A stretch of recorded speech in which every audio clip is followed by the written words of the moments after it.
Even though Issei tried to struggle to free himself, it was useless. Bills. What's happening? Is that all you can do? The brunette did not say a word. He frowned, and that flash of green appeared again. He struggled again, moving his arm a little, making Mr. Virus's hand retreat. From one moment to the next, the brunette separated and looked directly at his master. Without saying any words, the brunette attacked again, but this time, Virus could no longer catch his blows. It was as if he somehow became stronger and fast as the fight progressed. Boys. Girls. I would like to ask you a specific question. It is regarding Issei-san's abilities in the past, before all this happened. Akino. Issei-kun only used his boosted gear and his armor. Whis. Could one of you be so kind as to describe to me what Issei-san's boosted gear does? Brothers. Whis. Well, to be brief, it is based on increasing and enhancing Issei-san's abilities and attacks, and he can also summon very versatile armor. To increase and enhance his attacks, I think I can have a small idea of what that green flash could be. So as not to confuse them, I will just say that Issei-san managed to combine the power of the dragon with ultra instinct. Chisato? Is that possible, Whis-san? Whis. Indeed. If you look closely at Issei-san's movements, they become stronger, faster and more precise every time the green flash appears. Although I don't know whether to say with certainty if this will benefit him or not. Master the transformation 100%. Returning to the confrontation, Virus's superiority was disappearing little by little. He could no longer catch or counterattack the brunette. He was totally on the defensive. The green aura combined with the chi of ultra instinct. Issei's blows were barely visible, and the noises they caused when they hit Barris resonated throughout the planet. Of the god of destruction. Eventually, Issei managed to land a blow on Mr. Barris's face, and then gave him a kick that would make him retreat a few meters. The Hikation knew perfectly well that it was not time to hold back. He expelled his god of destruction aura and headed towards Issei, who also had the same idea. They both clashed their fists, causing a large crater to form. The Saiyan began to have a bit of an advantage. His eyes were green and resembled those of a dragon, but his transformation little by little was disappearing. That aura disappeared. He vanished and the brunette began to lose consciousness. Barris just expressed a small smile and took him by his clothes, throwing him towards where the girls and Whis were. The very worried girls began to heal him, while Whis approached Barris with a noticeable smile. Whis, I don't remember Goku-san or Vegeta-san taking it to that limit in their first confrontation. Barris? I shouldn't have trusted that boy. It was like he evolved in the middle of the fight.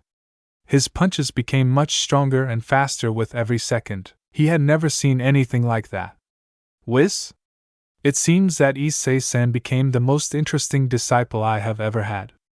I could even become his successor, Mr. Virus. Virus? For now. We should focus on the meeting with Zeno-sama, if that's what I'm thinking about. Maybe it was a good idea to train the boy. Issei slowly woke up. Despite being recovered thanks to the girl's magic, he felt his body very tired and exhausted. Issei begins to see his arms. I'm still very confused about everything that happened. I feel like I've slept for years. Whis. You shouldn't worry. With proper training you will be able to understand everything that disturbs you. Now there is no time to waste. We must go with Zeno-sama. The brunette got up and with his teleportation managed to take the girls back home. Once that was done, they were ready to go with Zeno-sama. When Whis was about to call the high priest, the brunette interrupted him. They say. Before leaving I would like to ask a question, Eris. What's wrong, boy? We're wasting time. I see. For an occasion like this, shouldn't we also go with the Supreme Kaya-sama? Eris. It won't be necessary. The Supreme Kaya-sama has nothing to do with the things of higher gods. Whis. Ho ho ho, Mr. Bierce. You shouldn't be so hard on the Supreme Kaya-sama. After all, he is very important to you. Or have you already forgotten that if he dies you will too, Eris? Damn, Whis, no need to give the boy ideas, Whis. Ho ho ho ho, whatever, Issei-san. Would you be so kind as to go for the Supreme Kaya-sama? Issei. No problem. I'll be right back. The brunette used his teleportation, And once with Shin, he explained about the meeting. The Supreme Kaya-sama of Universe 7 replied that he had already been notified of a meeting, but had not had enough details about it. He returned to Virus's planet along with Shin, and once there the four left with Zeno-sama. When they arrived they met the Shinken at the entrance. Issei. Whis-sensei. Is that Zeno-sama over there? Whis. No, that's the High Priest over there. He is among the 5 most powerful in all the universes. If one day you surpass me, he may become interested in you, and he may even train you. Issei. Does he mean it? Although I don't think I'll be able to surpass you, Whis. You never know. We'll only find out over time. For now we must focus on the meeting. Eris, and don't even think about being smart by challenging them or disrespecting them. Your grandfather's childish stupidities almost gave me a heart attack. Irizi just nodded, and together with everyone they began to walk towards Zeno-sama's palace. Bishinken. Everyone is welcome. It is an honor to welcome you all here. Everyone responded to the greeting and made a small bow. They entered and began to walk down the hallway so they could reach Zeno-sama's throne. There was a deep silence. Only each person's footsteps could be heard. Whis. By the way, High Priest. Where are the other gods of destruction? Bishinken. Well, it's funny that you ask. Zeno-sama has been observing the confrontation between young Issei and Mr. Pierce, and he was so excited that he brought forward the meeting and made the announcement to the other gods of destruction so he could meet with Issei-san as soon as possible. Issei? Oh, really? Wow, I didn't expect that someone like Zeno-sama would have that desire to see me. Whis. You may remind him a lot of Son Goku. After all, they were very good friends. They eventually arrived at Zeno-sama. Issei's surprise was very great when he saw that the deity for whom everyone had immense respect and fear were 2 individuals of short stature and childish appearance. The brunette wanted to be a comment about it, but he remembered Beerus's words. Before Issei could introduce himself, both gods had all levitated towards Issei. Is he no Sama both? Goku. Issei? Goku? But, I'm not Goku. He says a little confused. Zeno present, aren't you Goku? But you look and dress almost the same as him. Zeno future, you also do fun and cool things like Goku, the Shinken. Zeno-sama. This is Issei, Son Goku's grandson. Zeno-sama both, Issei. Issei, they shout with joy. Zeno-sama present, you will be our friend, yes. Zeno-sama future, we'll do fun things, yeah? Zeno's guards watched the brunette's movements attentively, while Issei only blinked in perplexity since he did not know how to react to the proposals of both Zenas. Issei. Okay, I'll be his friend, I guess. He says with a nervous smile, by the way. Do you want to see something cool? Both gods nodded excitedly. At that moment Issei made his boosted gear appear. The moment Drake spoke, the Zenos got closer. Zeno present, the voice that comes out of there is very funny. Zeno future, you're as funny as Goku. Eris was completely serious, although you could see the occasional bead of sweat on his forehead. He looked at Issei out of the corner of his eye. There was a little silence, until Whis spoke. Whis, High Priest. What was the reason for the meeting? Oh Shinken. Sure. I almost forgot, it's a serious topic. And one that I assume both you and Mr. Virus are aware of. Shin. Maybe. Are you talking about another multiversal tournament? Shinken. Exactly, Zeno-sama believes that lately there has been a lot of evil in all universes, and believes that the most feasible way to eradicate it is by holding another tournament like the one a few centuries ago. Plus, he's eager to see if he'll surpass the previous one, and of course, he wants to see his new friend in action. Eris, nervous who? Does that mean that again the universes will have to fight for their lives again? At that moment, Issei turned around while he still had his arm extended with his boosted gear activated. The 2 Zeno-samas were still amazed at the boosted gear. A Shinken, affirmative. Only this time there will be some changes in the regulations. Although the rewards will be the same, I have to say that Zeno-sama wants to feel the excitement from the beginning, therefore, the pitched battle regulations will no longer be used. Shin. That means that the battles will be much more serious and close. Shinken. That's the goal. Like in the last tournament, weapons are not allowed and you can't fly either. And although Issei-san has that object that can be taken as a weapon, it is allowed since it is part of him. Issei, that's a relief. Whispered while looking at Whis. At that moment the angel nodded seriously. They both knew that for the brunette to master what he discovered in the fight with Virus, he needed help from Dreg. Ashinkin. Regarding the battles, the 8 participating universes will be divided into 2 groups, from which the finalists will emerge. The confrontations will be 2 against 2 to direct elimination. If you leave the platform or give up, you will be eliminated.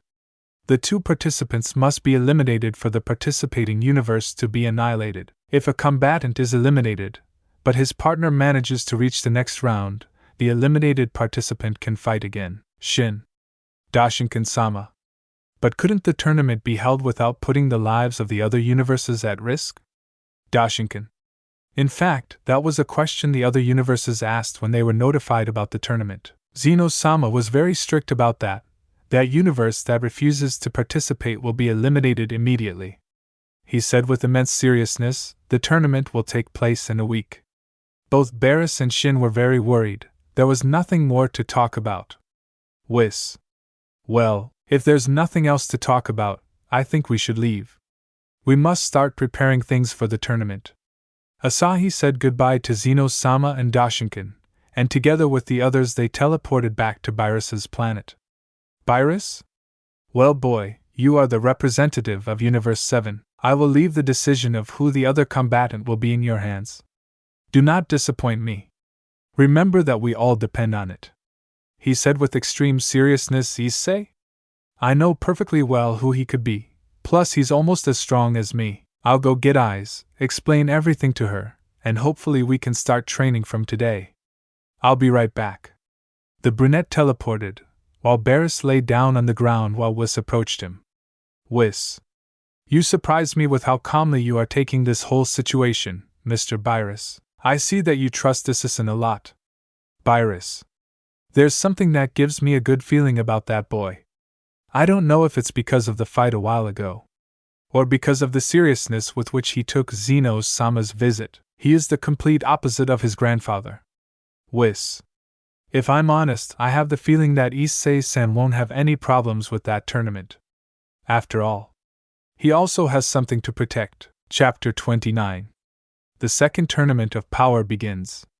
Battle against Universe 3. Issei teleported to the Arcosian planet in the blink of an eye. He did not have to appear before the soldiers again, since he teleported directly into Iz's palace, which took the cold demon by surprise, who was admiring the view of the city from his throne. Damn, Heide. Next time you could tell me that you're coming to my planet. People around here are still afraid of Science. Haven't you told him about the tournament last time? We even trained together. Eyes. It has nothing to do with that. I suppose it must have been a problem of our ancestors. But still, it's strange that you're here. Are there any extra training sessions with Whis-sensei? I see. No. In fact, he is a little more serious. Eyes. Turns to Issei. What do you mean? I should rather ask. What did you do this time? Issei. What do you mean by that? I didn't do anything this time. Even I was surprised too. Mr. Barris came to my house out of nowhere and took me with Zeno-sama. Eyes? Did you say Zeno-sama? It's even more serious. Don't tell me it's as serious as I think it is. You say? I suppose you have heard about the multiversal tournament from your father, so I know he also participated there. Eyes? Damn, I knew that one day history would repeat itself. My brother longed to be able to participate in that tournament, but I am glad that he did not have the opportunity. His attitude could have compromised us a lot. I assume that you are already in to participate. I say. I had no choice. Dashinkan-sama told me that whoever refused to participate would have his universe disqualified and destroyed immediately. Also, to keep it short, the battles will be 2 against 2, and I need a partner. Eyes? I knew you would say something like that. But I have to reject that. I can't help you on this occasion. I already have enough problems on my planet without having such a big responsibility. I'm sorry, I say. What are you talking about? It is something that goes beyond our reach. If we do nothing, everything we know will be destroyed. Eyes. Don't you understand? The gods only fulfill their ideas and whims. But when it comes to defending the universe, it is always others who have to solve their stupidities. Sometimes they don't take their work seriously. Just remember about the tournament last time. I don't have to help them. They say, I don't care what the gods want or not. Afterwards you can complain to Mr. Virus or something, but if I don't protect what's mine, no one else will. Eyes? Well, then look for someone else. I have a planet to tend to. After those words, there was only silence. Issei knew perfectly well that his rival was the only one who could accompany him in this, not only because he did not know anyone more powerful, but because he knew him very well, and that way they could design a kind of strategy. Just then, something occurred to him that he had overlooked, something he should have done a long time ago. I say, your son.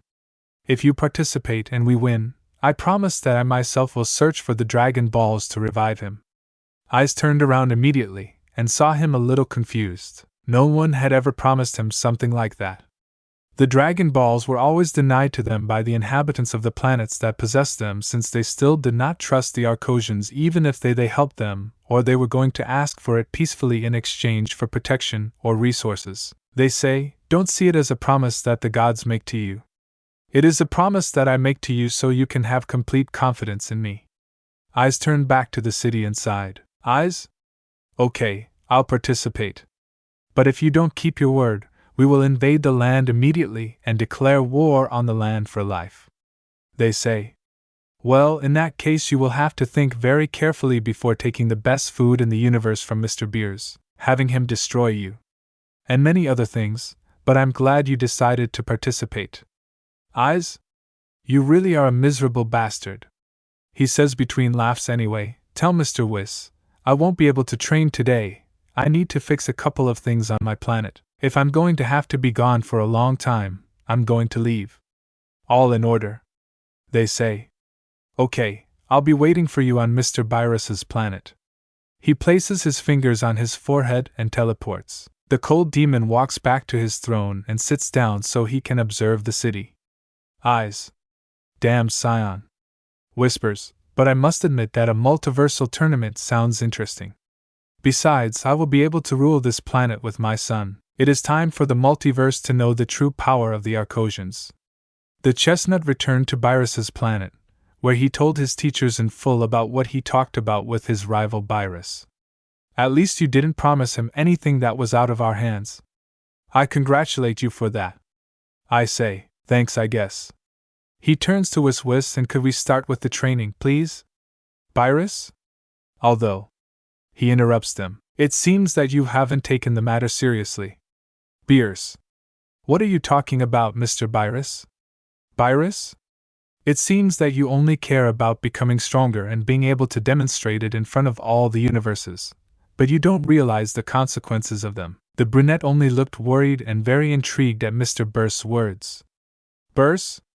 If you lose, everything you love will disappear.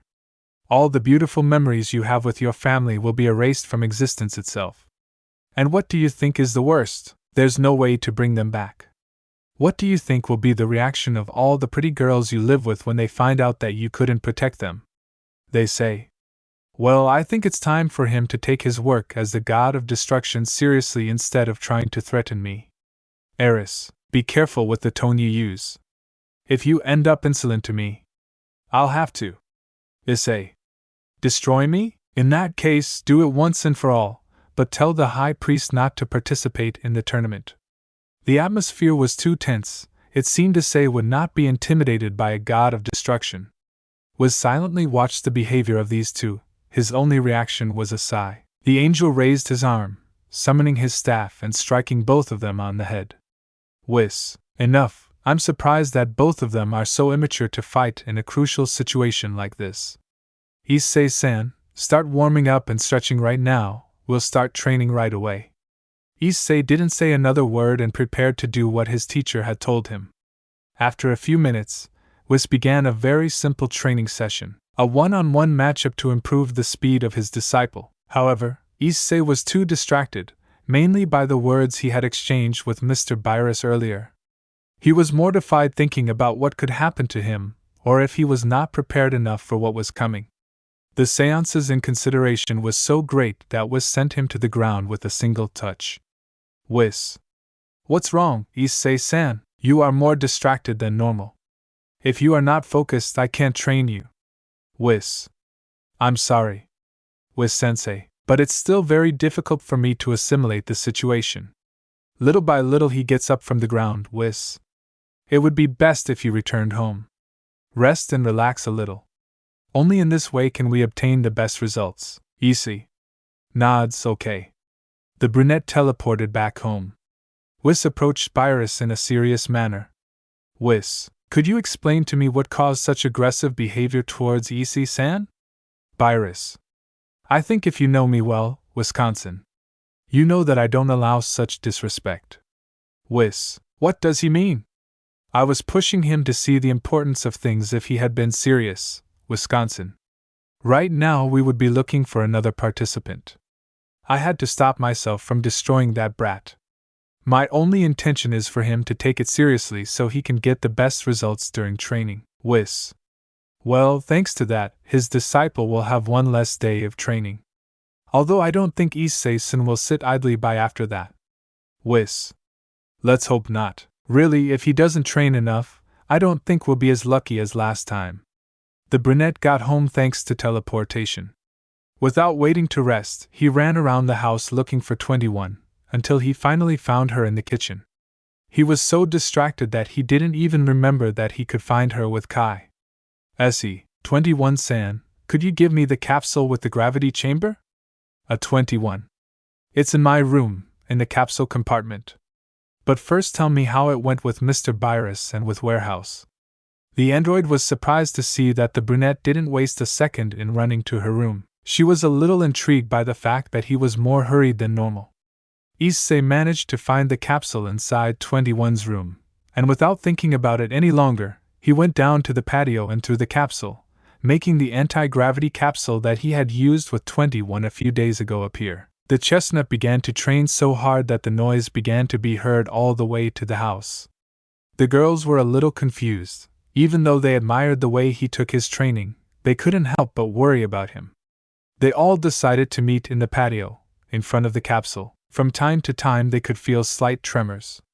Unexpectedly, the capsule exploded, revealing Issei in the middle of a cloud of smoke, even with his chi aura surrounding him.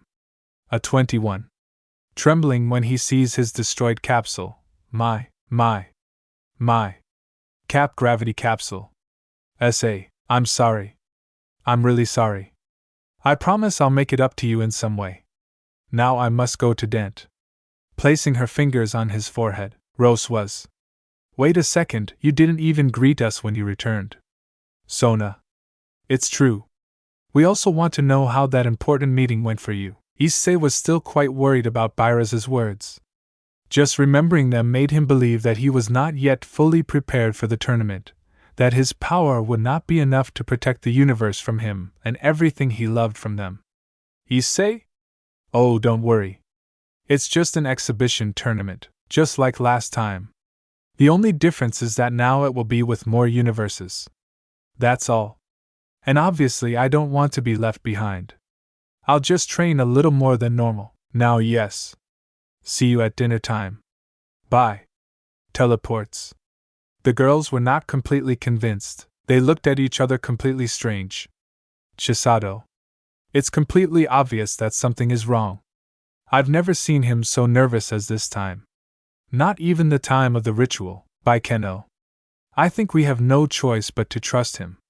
Issei arrived at Kamisama's temple. She hurriedly asked if she could use the time room and began training. Without letting a second pass, she suddenly transformed into her SS Gero's 2 pass. She began to focus on maintaining that transformation for as long as possible. The brunette thought that the best way to win battles was to use his maximum power from the beginning. Even so, it only took a few minutes for it to fall to the ground due to the excess energy and wear and tear that this transformation caused. He was so worried that he didn't even know how to manage his Kai well, to be able to control the transformation for longer. He was still on the ground, panting, thinking about looking for some kind of solution, in case what was present when he fought against Barris. Greg, looks like you're too distracted, mate. Issei. Damn, Greg. Sometimes I forget that you are listening to absolutely everything that happens to me. Greg, we've both been through a lot. It would be nice if you told someone other than one of the girls about your problems. Besides, there's something I have to tell you. Issei. What's happening, Greg? It was during your training with the god of destruction. Since you absorbed that large amount of energy, I felt different. I felt like a large amount of energy overwhelmed me, to the point that I managed to have a little of control over all your power, unlike before where you could only enhance all your attacks. For a moment, I was totally bewildered, but then I managed to get used to it. I could increase your power to unimaginable levels. I say. So that's what I needed. With this I can, Greg. It's not as simple as you think.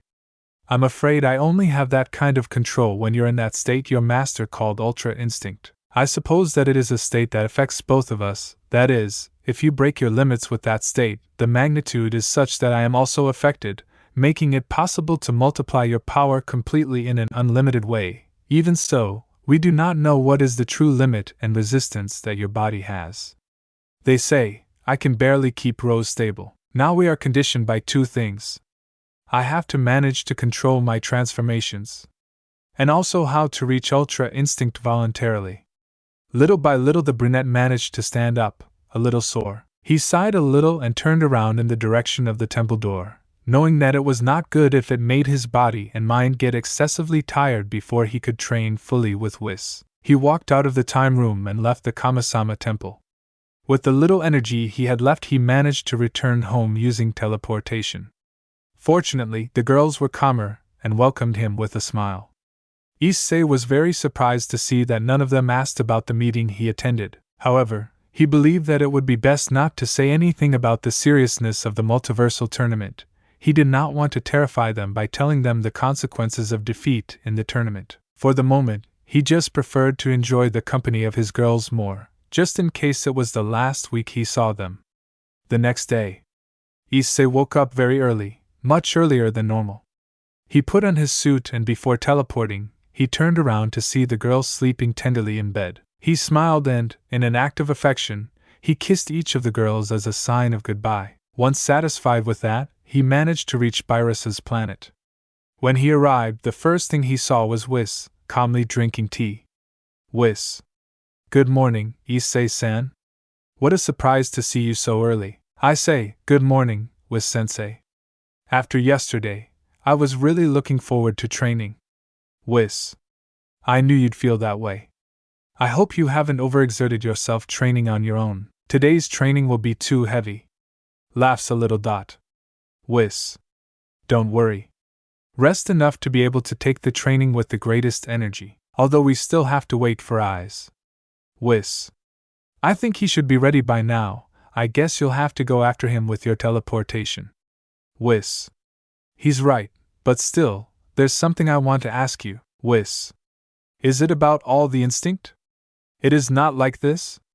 Issei just nodded his head, amazed at the teacher's deduction from him. Whis. It's a very important thing, but it's something you have to discover yourself. Maybe your friend the dragon can help you with that, but you shouldn't worry about it. Compared to Goku-san, you managed to get it much sooner. As your teacher, I congratulate you. Now, go get Aiz-san, the training will start soon. Sabrina teleported to Aiz's planet, and he brought him to Bairaz's planet for training. They both saw that Whis wasn't kidding about the intensity of the training. It was completely different from the previous sessions. Despite being shorter, they were much heavier and made them both exhausted, and it didn't let them use their transformations either. Issei needed to relax after training, and he did that thanks to the girls. He enjoyed his time with them much more and did many more things with them all, especially in his room before going to sleep. The brunette used the rose transformation at home, and with the help of Chisato and Akino's magic, they managed to maintain it for much longer. And so, it was a routine that was carried out all week. A week later, On the day of the tournament, it was a day like any other. Issei woke up and was surprised that the girls had already woken up. He got out of bed, and when he went downstairs, he found a large and delicious banquet for breakfast, as well as all the girls waiting for their boy to eat. Ross was. You won't be able to win the tournament on an empty stomach.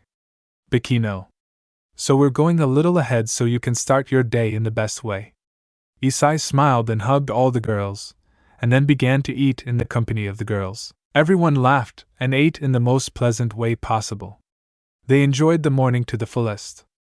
A couple of hours later, Whis and Virus arrived at Issei's house. The brunette was surprised to see that Ice was already accompanying them along with Shin. The angel told Issei that the girls could also attend just like the last tournament. However, without prior notice, Issei teleported so he could bring his friend Kiba so that he could also accompany them. Issei checked that he had enough hermit seeds. Once everyone was ready, Whis told the high priest so they could be teleported to the tournament site. Issei, Whis, Virus, Ice, Shin, Kiba and the girls were teleported to a rather strange place. It had the peculiarity that it was an infinite room. Small sparkles could be seen around it. It only took a few seconds for Deshinken to appear in the middle of the room. Deshinken, welcome everyone to the second tournament of power. It is an honor for me, the great priest, that all the universes are present.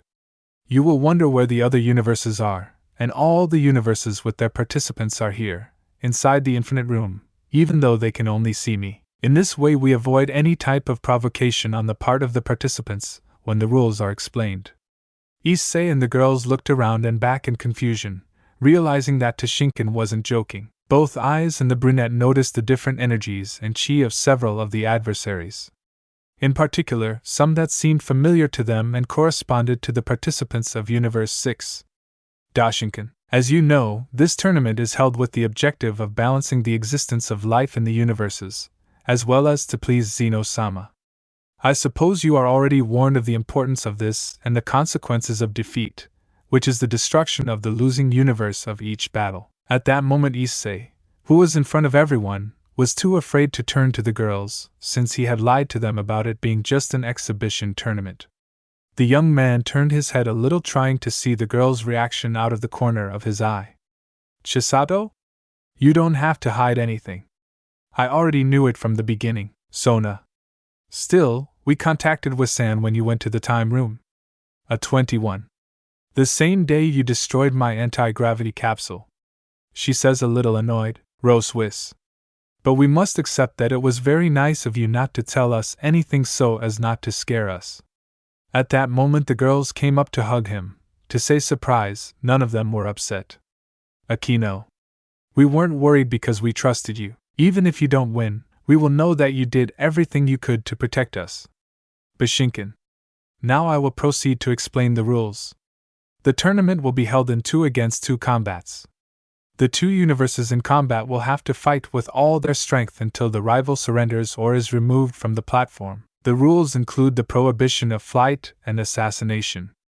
If they fail to comply with the latter, they will be disqualified, and their universe will be eliminated immediately. It should be noted that the participants will be able to recover between fights. In this way, they will be able to participate in the best way in the next one. As for the participants, we will use the same parameter as the last tournament to exclude 4 universes. Eyes? Damn. Then why the hell didn't they say from the beginning who they were who were not going to participate? Whis. Jojo, that's a very good question. I think Zeno-sama wanted to put a little fear into all the universes as such, so they could do a better job of maintaining the balance of the corresponding universe. Something like the fantastic work that the god of the destruction of Universe 7 does, isn't it, Mr. Biris? Biris? Damn Whis, you always have a bad habit of talking too much. Annoying, the Shinken. Taking into account the level of mortal development of all universes. There have been important changes in the ranking of the universes since the last time they faced each other. On behalf of Zeno-sama, I would like to congratulate Universe 9, because after being the last for millennia, it managed to reach first place, followed by Universe 2 and Universe 10. I suppose the latter reconsidered after the problem with the apprentice of Kyoshin from that universe. And finally, the last excluded universe is Universe 8, which has remained since the last tournament of the Force. We will carry out the tournament among the 8 non-excluded universes. They will be divided into 2 blocks of 4 universes from which a finalist will emerge. The first block is made up of Universe 7, Universe 8, Universe 1 and Universe 3. Consequently, the second block will have Universe 11, Universe 4, Universe 6 and Universe 5. That would be all. We will give you a few minutes so that you can prepare for battles. Do so with complete confidence. Despite being in the same place, the other universes cannot hear you. The great priest disappeared, leaving each universe in a dead silence so they could prepare. Eris. Very good. In a few minutes the tournament of power will begin. We still don't know who they will fight first. I just have to say one thing. It will depend on you if everything you know and love continues to exist after this. Even though your ancestors had their problems, it is time for both of you to unite and raise the name of Universe 7. I wish you luck. Boys, do your best. As your teacher, I have to say that I am very proud of you. I know you will be able to get ahead. Don't forget everything we did during the week. Whis. Thank you very much. Whis-sensei. At that moment, the girls surrounded him again, hugging him, which he also reciprocated. Between so many hugs and some kisses, the brunette began to emanate a flash of light, just like his companion, the Arcotion, which indicated that they were being teleported to the battlefield. A 21. Destroy them, Icano. You can do it, Issei-kun. Issei just nodded, accompanied by a smile. At that moment Virus turned to him. Virus, boy. Giving him a serious look, you already know what to do. Issei knew at that moment that Virus was telling him something. The brunette knew perfectly well what it was about. It was something only both of them knew about. Finally Issei and Ice were teleported towards the combat arena. Very similar to the arena where they had fought with Universe 6, only this time it was a little bigger. You could see the places for spectators all around. Right away he saw how the girls were teleported, along with Kiba, Whis, Shin and Beerus. Issei raised his hand a little, greeting them. Eyes. It seems we are the first fight. Our adversaries are not even there yet. They say. You're right. We can't even know who we are going to fight from the beginning. At that moment, those from the adversary universe were also teleported as well as their audience. Eyes. It's a very strange universe.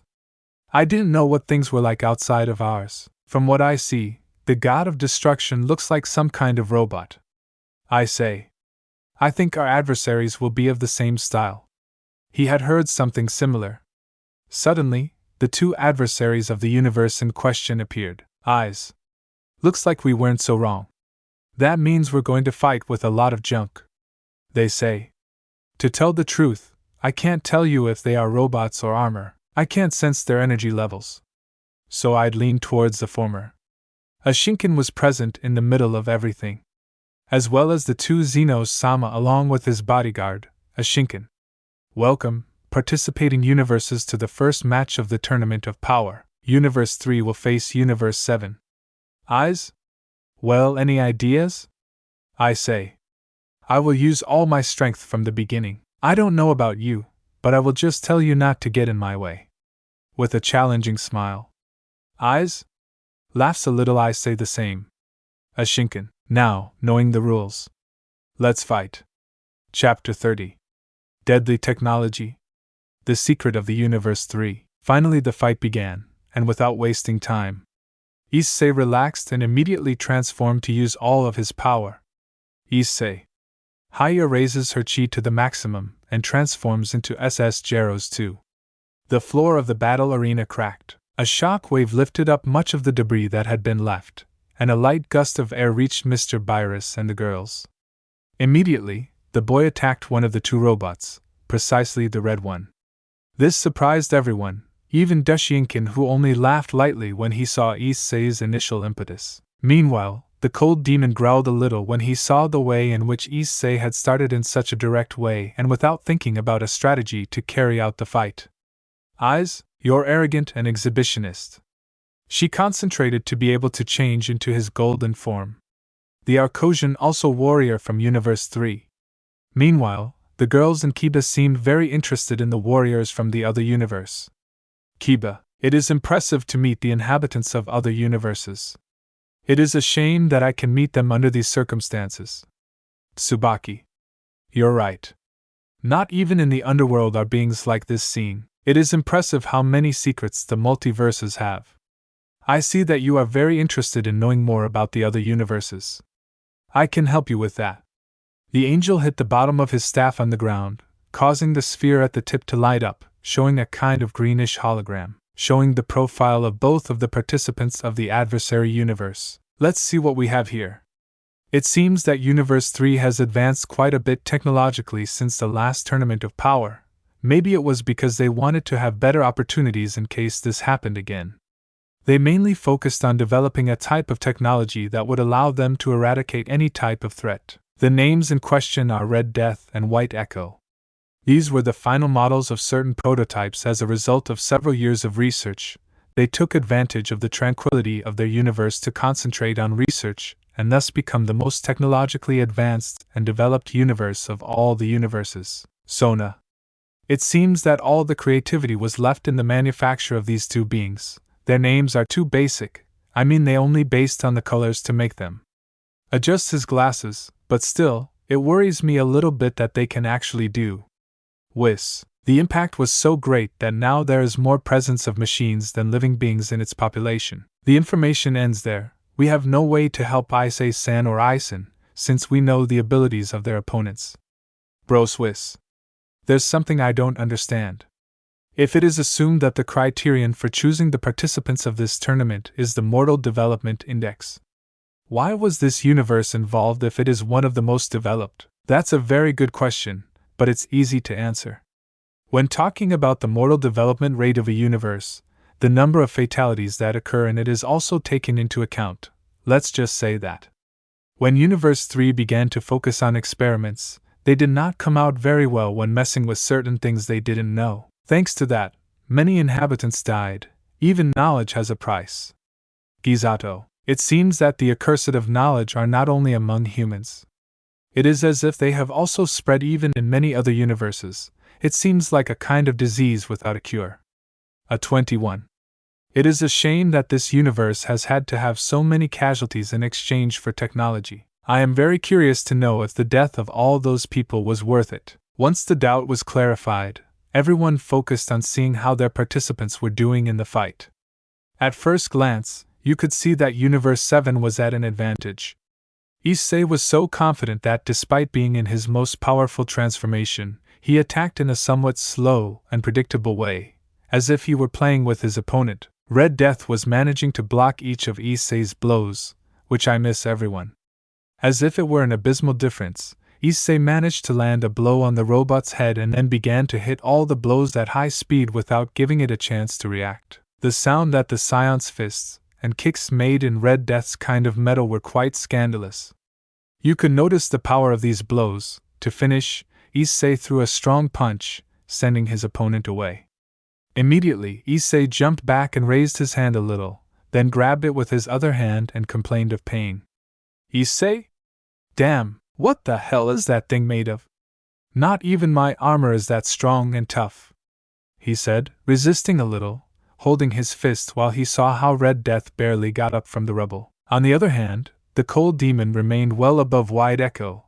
Ice had hit all his blows, and to finish his attack, he charged up all of energy and threw it at point-blank range against his opponent, causing White Echo to be thrown in the middle of a big explosion. Ice immediately raised his hand and with his index finger began to launch energy arrays, recreating that attack so characteristic of his father. Amidst so much smoke, Ice stepped back a little to see how his partner was doing. Ice, you don't seem to be taking this seriously. You haven't even dented that piece of junk a bit. I say. Well, it's not my fault that thing is made of obsidian or something like that. It is too resistant, my fists are marked, and the sensation is more annoying than painful. It looks like I only made a few scratches.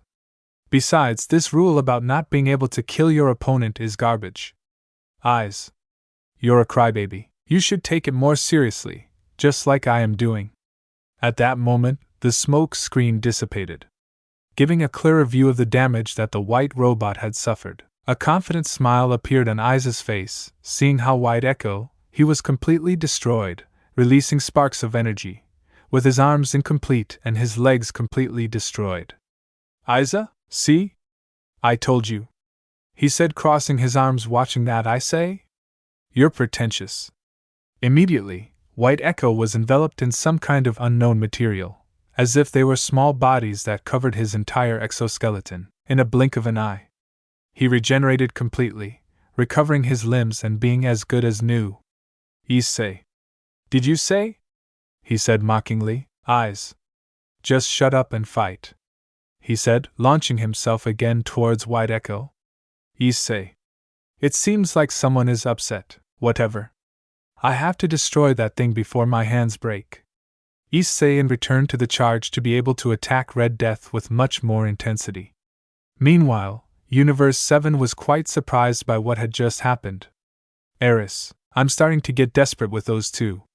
How can it be possible that in their most powerful transformations they cannot beat a piece of scrap?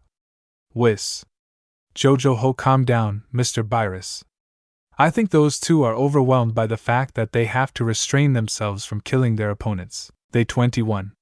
Still, I don't think it's just because of that. The material they worked with to make those two really caught my attention. Shin, I think I can help give you an idea about that. At that moment, Shin made a fairly small black cube appear, which he levitated over his hand. The Supreme Kai-sama lowered his hand slightly so that the others could appreciate what he was about to show them. Shin, this is catch and steel, the most resistant material in Universe 7, and the second most resistant of all the universes.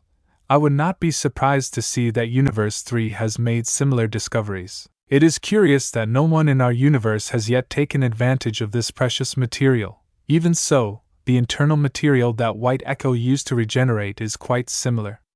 At that moment, a light laugh was heard from the other side of the stands where the personalities of Universe 3 were. Wow, it seems that those from Universe 3 have discovered us. They are not so naive after all, he said while adjusting his glasses. The Keishin of Universe 3 said in a rather arrogant and belittling tone towards Universe 3. Aikino? Whis-san? What are you talking about? Whis? I have no idea. A rather strange sound made everyone turn towards the spectators of Universe 3, which most of the boys and the others related to a kind of Morse code. It was Moscow, the destroyer god of Universe 3, who had the robotic appearance so characteristic of him. Moscow. I don't have the slightest idea what that means either. It was at that moment when the angel of U3, Campari, appeared on the scene, fully translating what the god of destruction wanted to say. Campari. Moscow, Samus says. I see that our adversaries from Universe 7 are very interested in our participants. After all, they have a lot to do with our development. This sentence made Whis, Beerus, Chisato, and Shin turn around completely bewildered at such a revelation. They did not understand how Universe 7 could be related to Universe 3. Chisato? This gives me a very bad feeling. Whis-san? Do you have knowledge about that, Whis? Not at all. The only universe we have had contact with since the last tournament of power was Universe 6. I have not been aware of any visits from Universe 3. It is quite strange. As you order, Moscow-sama. You see. Adjust his glasses. Since the last power tournament, Universe 3 set out to find a way to increase security and look for an effective way to eradicate possible threats that could exist in the future. They even considered the possibility that another tournament of power would take place. The most brilliant minds in our universe focused on creating new warriors using different methods and procedures, most of which were too complicated even for the most experts. As a consequence, we failed miserably, and more than 40% of our population was eradicated by this. It was a hard blow, but still, thanks to that, I came up with the brilliant idea of looking for the perfect material for our inventions. And it is a material that was outside our territory. Don't tell me that it's catch and steal, he said, getting ahead of Edam. That's why it was noticeable how the material was increasingly scarce, even though there were no records of the use of this dot. B? Exactly. The brilliant idea of investigating and taking the tournament-winning universe of power as a basis was key to our success. Thanks to hard work, we managed to find this precious material, we managed to find it, and thus exploit it for all these centuries without being detected by Universe 7, creating different artifacts for our development, and optimizing our warriors until they became the most powerful. I have to confess that at first, we tried to use the catch and steal, which was the one used for the arena of the first tournament of power. And although we managed to obtain a good amount, we noticed that it was very unstable. Even Moscow-sama he offered himself as a test subject for this. However, this had negative results for him, so he has not been able to abandon his suit since then. They've basically been robbing Universe 7 and profiting massively from it. I guess it'll be pretty funny if we end up being eliminated because of a material originating from our universe. But this will all be thanks to the great work of Mr. Whis as God of Destruction, Jijoho. Eris. Sometimes I think you hate me, Whis, he said with a frown. Let's just hope that those two would stop playing and finish this once and for all. A 21. Even so. For the time of investigation and the number of casualties that had its discovery, it was quite mediocre. He said in a confident tone as he turned towards Universe 3 in a serious manner. At this comment, the Captain of Universe 3 was surprised and quite offended. He even changed his arrogant expression at such a comment. B. What do you mean by that? I asked annoyed. A 21. Although they managed to make progress by stealing material from another universe, that does not take away from the fact that it is not the most resistant of all. Besides, the Saiyans in one of their most primitive forms used to destroy entire planets where this material was. B. What do you mean? A 21. Not to make it long. According to my calculations, there is a % chance that they will be destroyed. Eris. Exactly, I like the way you think, girl. None of those tricks will make us lose this confrontation. Crosses his arms now. You. Turns to you, remains silent and observe the combat. The look that the God of Destruction of U7 gave to the Kayashin of U3 was practically murderous. It was clear that Barris was irritated by the arrogant way that the being of U3 spoke, and even more so adding was his comments. Meanwhile, in the combat arena, Issei managed to give all of his attacks, both physical and energy attacks. However, White Echo's regenerative power was increasingly superior. On the other hand, Issei increasingly showed himself in a more even fight. For some reason, Red Death became faster and faster, blocking the Saiyans' attacks much more easily. Issei, a little confused by this, tried to figure out what Red Death's special ability was. In a moment of confusion, the U3 man managed to get into a perfect position to carry out his attack. The Saiyan managed to react in time, placing both arms in front of him to protect himself. However, he was thrown backwards, managing to stay upright thanks to the strength of his legs. The Arcosian, upon seeing this, also backed away from planning a strategy, since once again, his opponent managed to regenerate from his attacks. Eyes. This is getting more and more annoying, he said, looking at Issei's marks. You will end up bleeding out before you can make any scratches. Issei. It doesn't matter if I break my hands, but I assure you that I will tear that piece of junk to shreds. Besides, I think I managed to hurt it now, even dented a little. But despite being able to recover our energy, we don't have unlimited energy like them. Eyes. What do you suggest we do, Issei? We must both attack the same enemy. I think it would be best to get rid of the one that regenerates first. It will be a pain in the butt to have to deal with individually. Eyes. The only problem is that I don't think the other one is programmed to tolerate a 2v1 against his partner. Basically, we have no room to move. Issei. Don't worry, I know how to give us some time, he says, closing his eyes. The boy returned to his base state, to the surprise of everyone in the tournament. It relaxed his body and he took a deep breath. The ground cracked at the same time he transformed into SSJ God. Issei? Well, prepare yourself. I don't know how long I can keep him still. Issei immediately launched himself towards Red Death, stopping right in front of him, placing his hands in front of it and trapping it in a chi barrier, just like he did with A21 when she was possessed by Mira. The aura of the Super Saiyan God completely surrounded the robot, leaving it completely immobile, even though it tried to free itself. This was seen as an excellent strategy by the U7 spectators. Immediately, Issei suddenly increased his Kai, abandoning his current transformation and switching back to SS Gero's 2. Seeing this, Eyes also increased his power, and in this way, the two rushed towards White Echo to try to weaken it. Whis. I like to see that the two of them plan to work as a team to carry out this fight. I think that if they continue like this, they will be able to carry out this fight. Eris. But you have to hurry. Although it was a clever move, we don't know how long that thing will be trapped in the energy barrier. Sona. They must be fast enough to prevent him from regenerating. If they fail, they will end up much more tired, and it will be a much bigger problem, considering that their opponents have unlimited energy. Whis. The only thing we can do is continue to trust them. Everyone was completely interested in the combat. Even if they were worried, there was a calm atmosphere on the part of U7, except for one person. 21 seemed a little uncomfortable. Meanwhile, U7's plan seemed to work. Wide Echo had absolutely nothing to do against the attacks and speed of his Saiyan eyes. The Saiyan used his Kai sword to cut off one of the robot's arms before it could regenerate. Ice launched an attack towards the same area, injuring it even more and making his regeneration more complicated. They both stepped back and decided to use their energy attacks to finish off Watiko and gain the advantage. Ice raised his finger and charged an orange energy ball, that attack that was so characteristic of his father. Meanwhile, Issei played it safe and began charging a Big Bang Kamehameha with the help of drag, making the attack much more powerful. Watiko was lost. He had no choice but to receive the combined attack squarely or be thrown off the platform by its power. A look of relief appeared on the spectators of Universe 7, except for Whis and 21.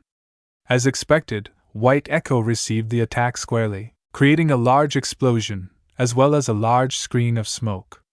Taking advantage of the little visibility that remained and that Red Death was still trapped in the Kai barrier, Issei launched himself at the robot and punched it hard, causing it to fly into the air and the smoke to dissipate a little. He did the latter in the hope of being able to take advantage of that moment of zero vision to be able to throw him off the platform.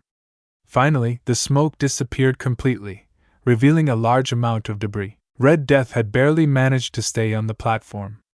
Issei, seeing this? She got a little angry because of how annoying he was. Issei? Damn, if it wasn't because he's a robot, he probably wouldn't have had the ability to stay on the platform. At least now we'll only have to worry about one. Eyes? I think we have a little problem with that. There were no traces of Wide Echo, more than just remnants of cables and parts scattered all over the place. The concern on everyone's face in the U7 was immediate. Moscow.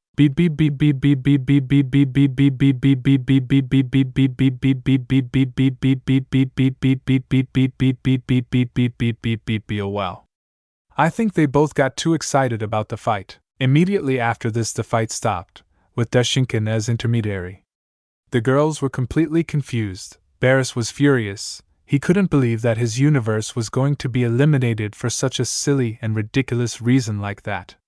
Kiba was confused. Absolutely everyone in the U7 was worried about what would happen if they were eliminated in the first round, except for 21, who remained silent, very focused on what was happening. Bashinkin. It seems that the U7 broke one of the main rules of the tournament. A thorough review will proceed, and if it is proven that they did indeed murder the Watiko participant, they will be disqualified and eliminated immediately. Issei and Eyes remained motionless while Dushian saw the remains of Watiko from above. It only took a few seconds for the great priest to give his verdict. Deshinkin. After an exhaustive review, there seemed to be no traces of life on the part of the participant Wadiko, so Universe 7 is officially disqualified from the tournament, and therefore will be eliminated immediately. A 21. Its core, he shouted with all his might, interrupting Deshinkin. Deshinkin. What do you mean, 21-san? A 21. Due to its composition, it does not matter that its body has been destroyed. As long as its energy core is still functioning, the robot will maintain its memories and can be considered still alive. The high priest looked at 21 with great confusion. Whis smiled slightly and turned to his father. Whis. High priest, could you check once more for his core? Oshinkin kindly agreed to check once more, this time going all the way down to the sand and checking every detail. Until after a few minutes, in the middle of some rubble, there was a small cylinder with a blinking blue light with traces of black metal that belonged to the Kachin steel that was in the composition of White Echo. Oh Shinken, firstly, I want to apologize to Universe 7. It seems that so much time disconnected from the daily life of the universes made it give a false verdict regarding the current situation. The core of White Echo is still intact, so Universe 7 you can continue participating. The U7 spectators breathed a sigh of relief. At least now they had one more chance to survive. Whis, 21-san? I congratulate you for being so observant. There is no doubt that Issei-san is lucky to have you on his side. I think he will have that in mind throughout the tournament. After all, he is here precisely for that. The girls blushed at this. Whis's words filled them with confidence, and now they had much more confidence that Issei would protect them despite everything. The Saiyan turned to where the android was, giving her a smile and raising her hand to show her gratitude with a thumbs up, to which the android responded in the same way. Meanwhile, U3 was completely furious. They could not believe that someone had managed to ruin their plan, and above all, they could not believe that White Echo, a marvel of the exploitation and research of catch and steel stolen from U7, had been destroyed despite having quite advantageous abilities over the U7. Virus. It was very good that you realized all the details. Addressing 21 noticed that you were always attentive, observing in silence. That is worthy of admiration. But I still noticed that you are uncomfortable about something. Everyone was surprised at Virus's words. Whis smiled slightly since it was quite unusual to see him act so seriously, and even more so realizing what he was saying about the brunette. A 21. Adjusts his glasses, directing his gaze towards Red Death. Well, I think I am intrigued by the fact of knowing what Red Death will do. It will be interesting to see how his artificial intelligence adapts to critical moments like this. Shinken. Now I will proceed to resume the fight, he said as he returned to his previous position and raised his arm. Let's fight. Red Death stood still, trying to analyze his situation, while eyes and eyesight in relief as they escaped being eliminated in such a surreal way. Eyes. That was close. I think we got really excited. Eyes. I'm glad he didn't disappear with such humiliation.